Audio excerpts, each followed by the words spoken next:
Welcome to Community Insight, sharing information with the community. I'm your host, Pastor Rodney Coles, and today we have the president of one of the clubs here in our community. I'll let him introduce himself. His name is Mr. Jim Hooker. Jim, welcome to the show. Thank you, Pastor. Really nice to be here with you today. We're here to talk about hunger in the community, and what I would like to share with you all is the results of work that started several years ago. When I first came to Kiwanis, I discovered that they were working on, among other things, hunger, and that really started my interest in trying to understand how hunger actually worked in the community. In particular, who was it in the community that was hungry and where did they live?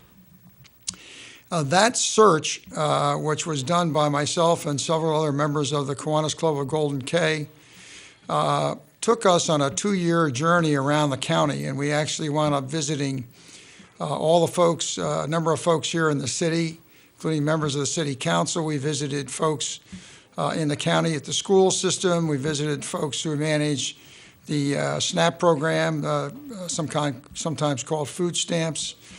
And all of that was designed to try to understand who it was that was actually trying to address itself to the hunger situation in the community. By the way, we also visited a number of churches and the food bank and a number of organizations that are doing really good work to feed people who are hungry in the community. But it turns out we couldn't find anybody that could actually tell us who the hungry were and where they lived, which is what we wanted to know, because our intent was to identify these folks, and by identifying them, we could then make an effort to either directly donate food to them or to deal with people who are donating food to them as well. And along the way, of course, one of the folks we ran into is this gentleman I'm with this morning, Pastor Rodney Coles, who's doing a great deal of work in the community to feed all those folks who are hungry. So the hunger situation basically breaks itself down into two pieces. And the two pieces are, we have seniors who are hungry and we have young children who are hungry. So taking those a piece at a time, let's talk about the seniors first, because that's the easiest group to address. We really only have one organization, or two organizations, several organizations in the county that are able to identify the hungry who are seniors, and those organizations are basically the Council on Aging and Pastor Cole's organization, the Church's Outreach Ministry.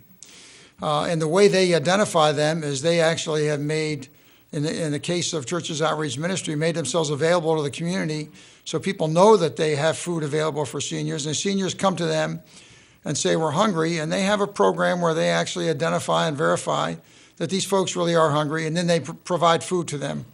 Significant amount of food, and they do that every single month. I'll let Pastor Coles talk about how many people he's servicing, but it's a significant number. The second way the seniors get addressed is through Council on Aging. The Council on Aging has a program where they service meals to every single senior in the community who has identified themselves to them in need, and they serve a meal daily, a hot meal every single day. And in fact, there's about 200 seniors that will be serviced through that program. That program is operated basically on donations to the Council of Aging to support the cost of the meals and volunteers who deliver the meals. I actually happen to be one of those volunteers, and I can tell you that the program that they use to identify these folks who are hungry, who are in need of the food, is absolutely a substantial program, in that not only does it identify the folks in need, but these folks, if they don't get the food, are in real jeopardy of losing them to the community.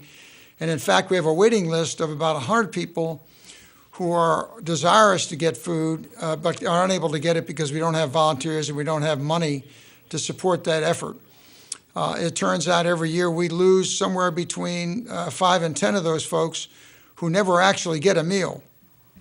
Some of you might have noticed an article in the newspaper today was written by a Kathy Kolassa that was talking about this very issue as a result of an interview she had with Rich Zeck, who Rich is the executive director out of the Coalition of Aging, the Coalition on Aging. So that's one way. That's one part of the problem. The second part of the problem had to do with children, and that's what Kiwanis deals with primarily. Our mission really is to help children in the community. And when we went searching, trying to figure out who it was in the community that identified the hungry children, the only answer we found was the Title I program. Now, the Title I program is is a federal program. It operates as a result of federal funding passed through the states and down to the counties, and then, of course, on down to the folks who actually administer the program, turns out through the school system. And the school system provides a free lunch or a reduced price lunch to all those children whose parents have applied for a service under this program. It turns out in Pitt County, we have 14,500 children, thereabouts, who are members of the Title I service program. So that is the only way we really knew to identify who's hungry. The significance of this is a couple of things. One of them is we don't know who they are personally because they're identified through the school system, and of course we're not allowed to know who they are. The second thing that's important about that is neither the county, except for the school system free lunch program, nor anybody else in the city or the county is actually servicing these people individually because we don't know, like I said, we don't know who they are. We know they're identified through the school system, but the school system's not allowed to not allowed to tell us who they are. So here's how they get serviced. They get serviced by a free lunch in school, and if there is no school, they don't get serviced.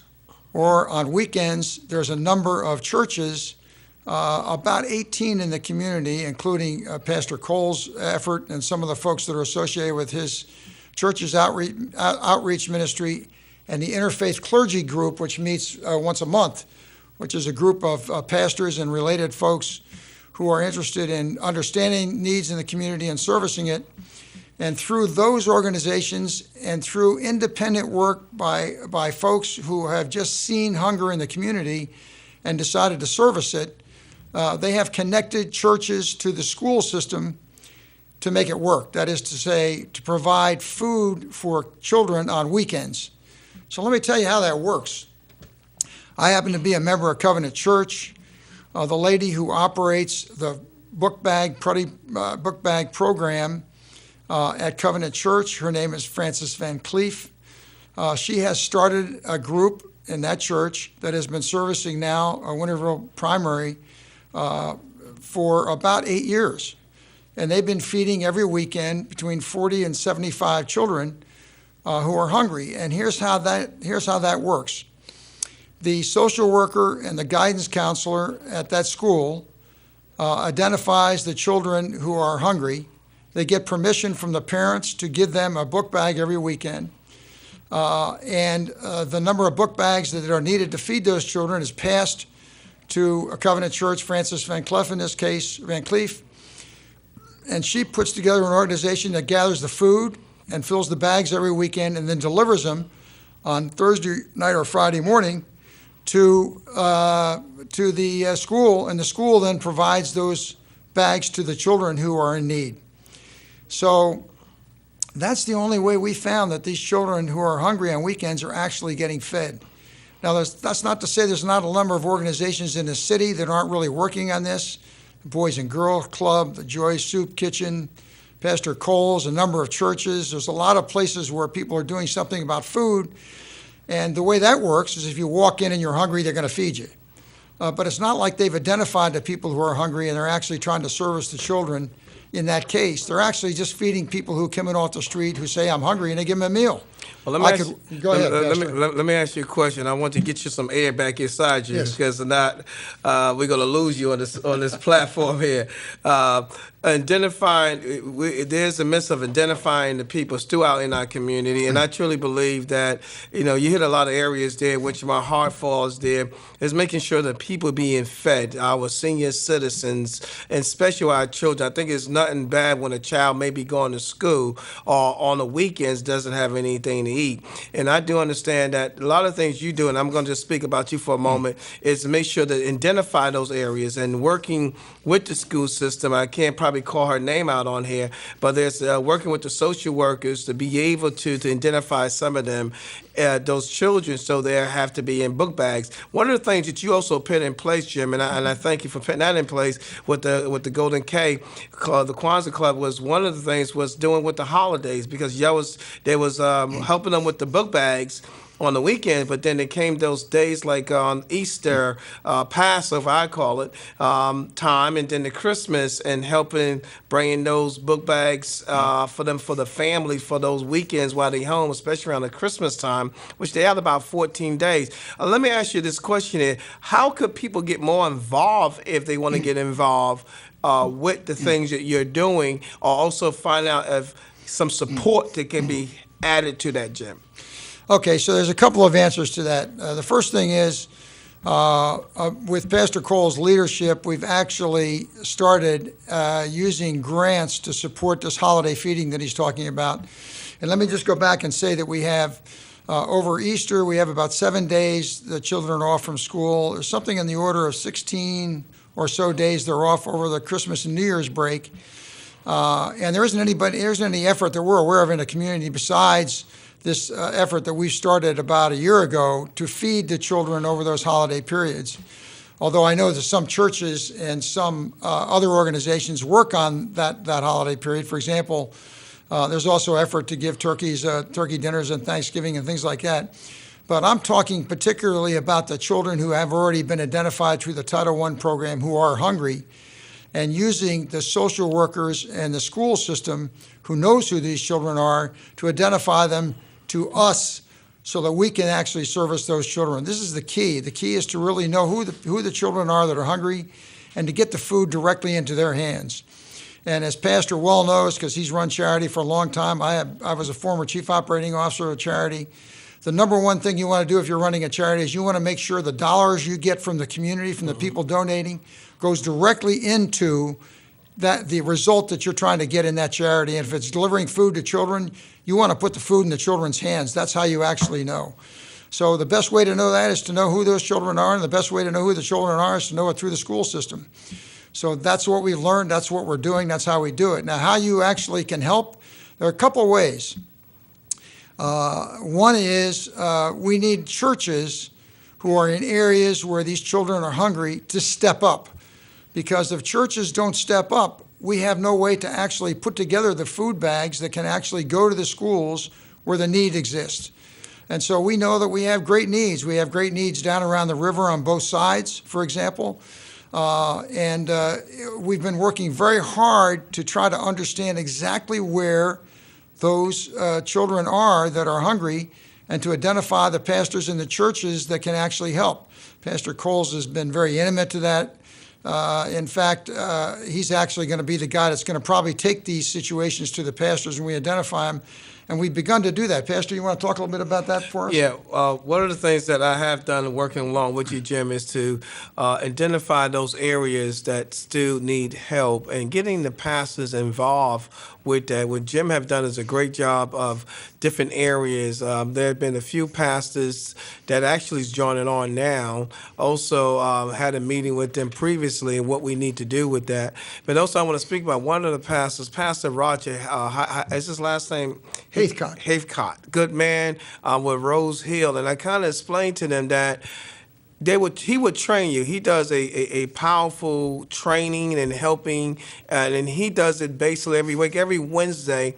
You know, at his church, all his congregation, they all working together every Wednesday, putting these boxes and together, and also want to say that a good sponsor also is from our food bank, because I believe that our food bank director was on air yesterday speaking on the needs on that, and to support them, because where we able to get the food from the food bank at a low cost, it help us to be able to feed these people for almost penny towards a dollar. But I do want to mention him, but getting the pastors involved is the key thing, and getting them more involved through the interfaith clergy. clergy, which we have a meeting on a monthly, explain to all the different resources and how to get involved. I'd like to speak a little bit about Rogers because you know a lot that he's involved with and how he's helping out. And I know that we both have dealing with him, but I'd like to let you speak about a little bit about Pastor Rogers and his heart and all that he's doing to help out with us in our community. So in our community, we have, as I said, 14,500 children who are basically considered hungry under the Title I program. And as I said, that's the only way we've been able to figure out who they are through the school system and through that Title I program. It turns out that Pastor Roger Haithcock is the pastor at Rose Hill Free Will Baptist Church. When we started down this program, trying to understand this, he was one of the folks that came into our spectrum of understanding. And at the time, he was servicing somewhere in the order of about 100 children through a book bag program out of his church. And his church, by the way, has dedicated itself to feeding hungry children. That's really the number one program they have there. He reported to us that he had the capacity to feed as many as 400. Well, the result of what took place there as a result of just knowing where these children were who were hungry because of the school system helping us to identify them, we were able to identify some places where he could actually support those children. And he's now servicing in excess of 300 children through that program as a result. Not only is he doing that, but he has also interacted with the food bank both here in the area, in the eastern region, and also in Raleigh, so that they are now supporting the book bag program as a direct result of his interaction and their understanding of his work in the community. Now that's significant because when it comes right down to it, you have to get food that children can eat, and the type of food that is needed is important. The food bank needed to understand that detail, and they now understand it, and they are indeed servicing it. And they're doing a great deal of work in that area. So, and without that support, you wouldn't be able to get food for the price of 19 cents a pound, which I'll tell you, folks, it means that you can get a lot of mileage for your dollar when you want to feed one of these children. So coming back to Pastor's original question, the way the community can get engaged is basically this. We need churches engaged with schools, and we need both parts to make this work. We need churches engaged with schools in the area where the hunger exists. And where that happens, we need a church who can put together a team that can support putting together book bags, that will be committed to doing that, and I'll talk about commitment in a minute. And then we need a school system who's willing to work with that church so that they are actually willing to identify how many book bags they need each week, receive the food, and distribute it to the children.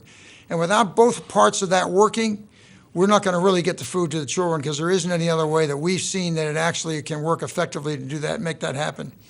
So the significance is we need pastors engaged, we need principals of schools engaged, we need social workers engaged, and we need guidance counselors engaged, and we need it at every single level. Those kind of people engaged, and then the churches, we need members of those churches committed to actually doing the program. The commitment is necessary because, folks, we don't want to start feeding children and then walk away. So if we're going to start a program where we're feeding children, we need to stay in there for the long term because these kids need the food. And once you give it to them, they're going to rely upon that as a source for their food. That's just the reality of it. So that's kind of a long answer, Pastor, to your question, but I think we got it all out there. That's the key thing. I guess the other question that I have, and May can probably recap on it, if we need the social workers, we need the school. A lot of times the social workers can identify, and I'm quite sure there may be some of social workers or teachers looking at this broadcast, and I know summertime is here, but we work all around the clock, Jim and I, so we don't have no summer breaks. But if you know that there's someone that has a need, and there may be a parent, and I think also a parent need to speak to the social workers and let the social workers know, well, listen, we may have a need, and to talk to the social worker. And I know sometimes people might be embarrassed. So what we kind of do is put it in the bag and no one knows what's going on. So if they need to get more involved in a school, we need the social worker, We need the parents to talk to the social worker and the social worker to work along with us with the churches in those areas to be able to get the food out to them. Because you believe it or not, if we able to provide some of the stuff to the churches don't mind helping, and the congregation don't mind helping if they're helping someone with a book bag for that weekend. Especially that we're working towards the holiday. When the holidays come in, we want to make sure is that. I guess the other question that I want to ask you, Jim, is if there's a child, and I know that you can't really answer this question directly, but if there's a child that needs help with that, other going to a social worker, is there any other programs you know that they can get connected to, so it can go to a social worker? Well, it depends on what time of year you're in. If you're during the school year, then the number one way to get a child food in his hand is to get to the teacher at school, and the teacher will go to the social worker or the guidance counselor and make sure that they address that situation to the parents and ask them to apply for support under the Title I program. And of course, if there's a backpack program at that school, they would also qualify for that. If it's an off-school year, then I would say your next best bet's going to be actually getting to the church, getting to the pastor or the folks in your church and saying, we have hungry children that need to be fed, and what can you do to help us get that problem solved? Pastor, I'd like to take a minute and just give the community kind of an oversight of this whole thing. So just to give you an order of magnitude of how significant this situation is for children, we have 36 schools in Pitt County. We have 14,500 kids who are on Title I program.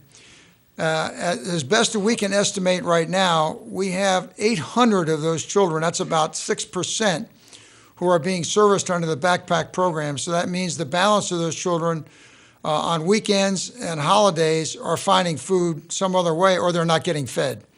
So that's the big picture on this. That's the reason why it's so important for the community, for the churches, for the schools, for the pastors, for the principals, for you folks to recognize that situation is what it is, and that it really falls upon you to actually solve this problem, because the county and the city are not working on trying to feed the hungry kids. I guess one of the main reasons why is because they feel that the Title I program is really servicing them, and it is, except when they're not in school, and that's a significant hole in that you're in school for several hundred days a year. As you and I know, we have 360 days a year when you're hungry. Yeah. And know that there's lists of the schools for the summertime, as Jim had mentioned, that you can take a look on the list. There's a list from the county. There's a list from the food bank to find out for them what they can eat in the summertime. And I don't want to feel to the senior citizens, we didn't forget y'all. That's also the key thing. As he read that article today, what you was mentioning regarding of the senior citizen nutrition, we have a good counselor director, Mr. Richard from the Council and Agent Executive Director, is also seeking. There's a lot of funds being cut in all different areas, but we have to make sure we feed in our community, feeding our senior citizens, feeding our children, because listen, if you don't eat, your brains can't register the things you need to do. Imagine that you're trying to get something done if you don't have no food in your system. Jim, I want to say as a closing, as I'm about to close out here, I truly want to thank you, Jim, on everything that you do. Your number, we have your name underneath there. If somebody want to get involved with you, Jim, you're also a person, you're an advocate for a person if they need help or something, they want to get up with you. Are you willing to speak with them, or you just rather them contact me and contact you? I can do that. You can reach me on my cell phone, 252-717-9600. That's my cell phone, which you can reach me. If you don't get me, leave a message, text me. I'll get back with you. I promise. I will get back with you on the information that when you heard from this broadcast or something that you said maybe I can help. If you want to know how if you can help, where I want to donate to the food bank, donate to this cause. There's ways that we help. I truly believe that it's going to take all of us, Jim, to come together as one unity for our community. community, and that's really of sharing this information with them. And I don't want to see no children hungry. I don't want to see no senior hungry. I don't want to see no adults going to be hungry. And knowing that we have an answer to this problem, that we can work along with it. Jim, for your last remark, anything you'd like to say as we closing up? We got about less than a minute to close out on this show. Yeah, I just want to say that this problem belongs to the community, rightly so. And it's the community that's going to have to solve it. You're not going to have a government solution for this. The Council on Aging is a charity. The work that's done by churches to feed children in the community is a charity. And charities belong to the community. So it's a community issue. The community has to step up and solve it.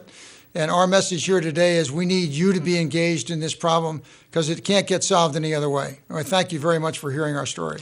Jim, we thank you again for being on the broadcast, sharing this information. We thank y'all for listening and taking the time to look at what's going on in your community. Again, God bless. Thank you.